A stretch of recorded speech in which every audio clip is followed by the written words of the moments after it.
How's it going, Ram fans? Welcome back to your Thursday night sports show, The Blitz, Season 2.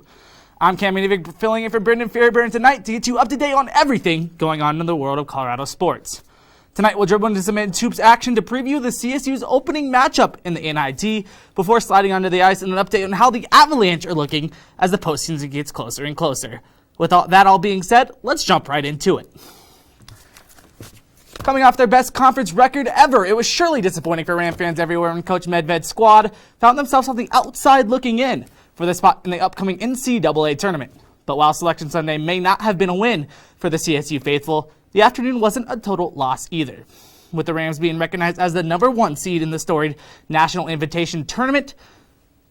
And hey, look at it this way. With the placement, CSU has made their first postseason appearance since the 2016-2017 season, a far cry from the team's 12-20 mark in Medved's first year back on campus. And with no seniors on this band of hoopers, any type of postseason play is foreign ground for each and every Ram.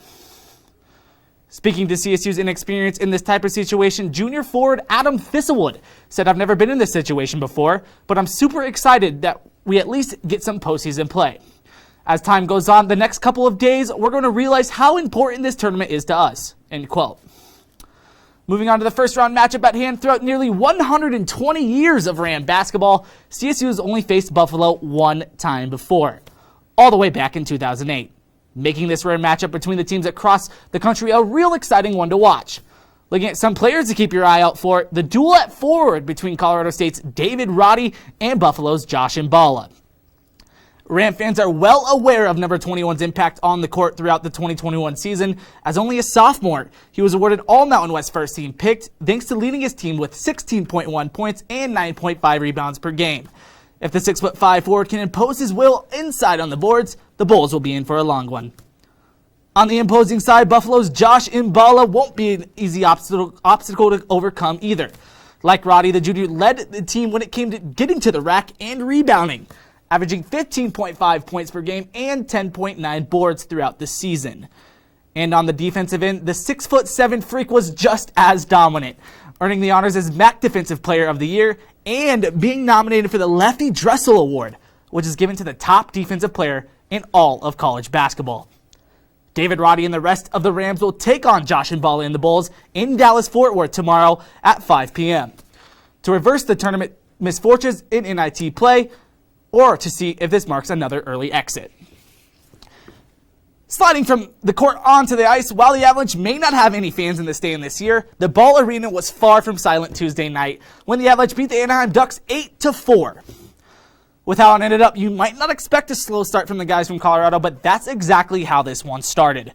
By the end of the 20-minute mark, the Avs were already in a 4-2 hole, with backup first-year goalie Hunter Mishka letting out 4 of 7 shots before being replaced by usual keeper Philip Grubauer.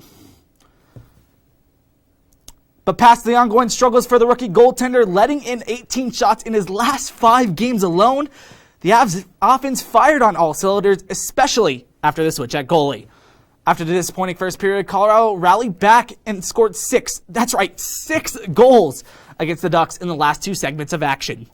Like you might expect, the team's leader in goals, right wing Mikko Rantanen, kept up his high level of play, starting the rally with his 14th goal on the season, while center Nazim Kadri also tore it up with 2 points of his own. In the end, replacing Mishka with Grubauer proved to be the right call for the Avalanche head coach Jared Bednar, shutting out the Ducks with 15 saves throughout the year. The veteran has kept once again to prove to be a force to be reckoned with, saving over 90% of shots and being the starter for 16 out of 17 Colorado wins. That's the second highest mark in the NHL. But even with the win, once the Stanley Cup playoffs hit, the Avs can't rely on scoring 8 goals to get it done. Colorado fans better hope that their team figures out what to do with this defensive hole before the end of the regular season. Well, Ram fans, that's all the action I have for you tonight, but don't go anywhere. Tom Isaacson is up next to give you everything you need to know about the world of entertainment.